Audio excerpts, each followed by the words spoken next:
Today I'm going to let you see how to change the front road spring on a Vauxhall Vectra B. Here are the tools you'll need for this job. A hammer to probably encourage some of the larger bolts out. An 18 socket and driver. A small spanner to hold the top of the strut. A large spanner to hold some of the bottom nuts too. Pliers. Those are the spring compressors which you can buy or probably hire.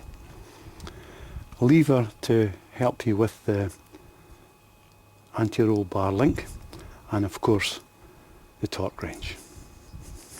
Well, this is the coil spring up here which we're going to renew today, and the reason for it is that it's broken and there's a wee bit of line in the top there. So to do that, the strut itself, which is here, will have to be removed. This is the strut which we'll remove. It's quite simple. So what we've got to do is remove the anti-roll bar link which is in here with this nut. Remove the hub carrier, these two bolts, nuts and bolts in here. Pull out the braking pipes here and also the hydraulic pipe from the back with the spring clip. And then we'll be able to go into the engine and remove the strut itself. So withdraw the little clip from the back of the hydraulic hose. Withdraw the hydraulic hose from the carrier. Also the sensor piping has to come away to ensure that the strut's free. From there, the two nuts on the hub carrier.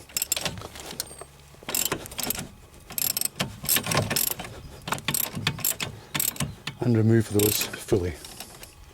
The anti-roll bar link needs to be removed too using this nut here, but you may need to put a spanner in at the back to stop this one turning. So again, take the nut out fully and you can push the link free. You might need to use a bar here to lever the drop link down a bit to get it to come free.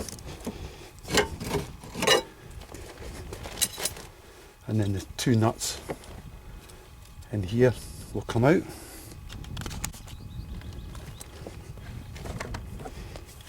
Might need a little tap with a hammer just to free them a little bit, quite gently because there's threads there, and then you can pull them out from the other side.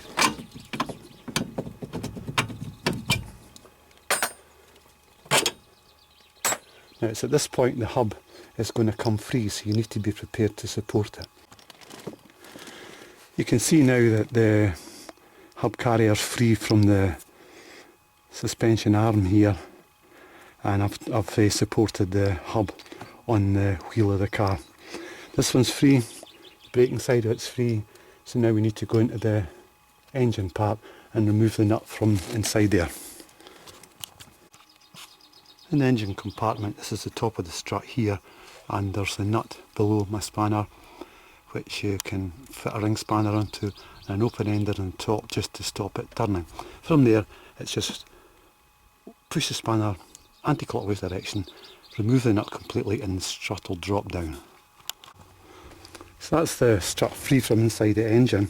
It's now just a matter of manoeuvring the strut out from underneath the car. This is one of these jobs where you do need a special tool, and in this case it's these coil spring compressors that need to be fitted onto the existing spring. When you're using them, try and get them on opposite sides of the spring and as far to the bottom of the spring and the top of the spring to get maximum leverage. With the coil spring compressors fitted, socket onto the one end and tighten them up. Tighten them up equally a little both sides until the spring is compressed as far as it will go and it's free from the top carrier and the bottom carrier. Once you've got the spring compressed, there's no need to compress it fully. What you need to make sure is that the top piece here will come away when you slacken the nut from the top of the arm. So just like removing it from the car, there's one large nut and a small spanner to hold the the inner one and slacken it. And as long as the cap comes free, the spring will be okay to come out. So just remove the nuts from the top, and when you take off the other parts, make sure you keep them in the correct order for reassembly.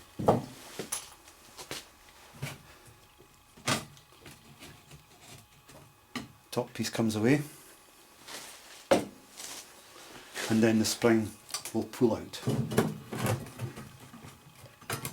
on the damper, and you can see here the broken part which we fitted onto the bottom of the spring down there.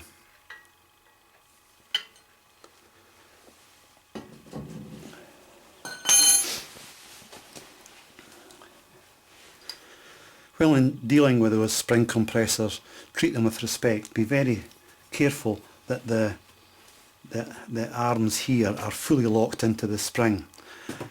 As you're winding them, make sure that they don't move, because if that were to come loose, it could do serious damage. So be very careful when you use those spring compressors. Always use two. So to rebuild the unit now, put the spring over the top of the damper unit. Make sure the end of the spring is touching that little lug down in the base, not over the top of it. Reassembly with the top part.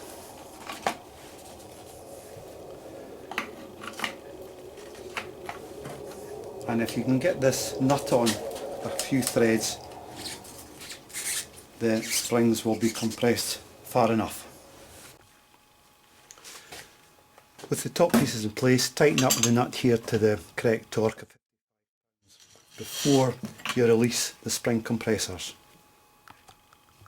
So with that on, you can now release the compressors. Do this evenly both sides, the same as the tightening, and take it slowly, making sure that the whole thing seats correctly as you work.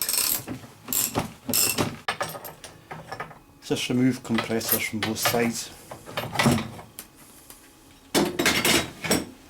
and check that the whole spring is sitting square in its seats. Now we're ready to fit the unit back in the car, and it's really just a reversal of the removal part. Start off by offering the unit up through the hole into the engine compartment. Once you've got that held by a few turns of the nut inside the engine bay, you can start to reassemble the hub carrier onto the arm by lining it up. And that's the two hub carrier nuts bolts in place there, and it's tightened slightly on the top inside the engine bay. The next thing worth doing is to force down on the anti-roll bar and get the anti-roll bar link through the hole.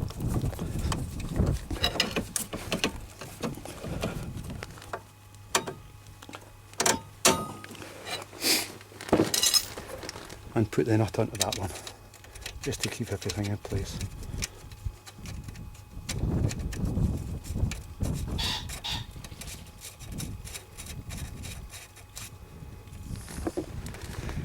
That's everything on lightly. You now check that the unit looks correct in its position, it's not fouling any of the brake pipes or lines, and begin to tighten them up. Now that's two bolts in there, and make sure they're tightened up to the correct torque, and also the correct torque on the anti-roll bar link. Make sure that also goes to the correct torque. From there, the hoses for the brake sensor back in, and also the hydraulic hose but goes back in with the little clip from the back. So just a final check before you return the wheel and lower the car to the ground. Tightened up the hub carrier bolts to the correct torque, the anti-roll bar link to the correct torque, replaced the brake sensor piping, the hydraulic pipe with the clip. The spring is sitting against the little clip within the bottom carrier, and that nothing is being fouled by the new spring. Also that you have tightened to the correct torque the top bolt nutsery in the engine bay. That's the job done. I've lowered the vehicle to the ground, given the front a few presses down to make sure it's working fine. I'll take it out on the road now. I had this job done about 3 years ago in a local fast fit, and they took about 60 odd pounds for labour. Now even if you decide to buy the spring compressors, they'll be paid for in the first job.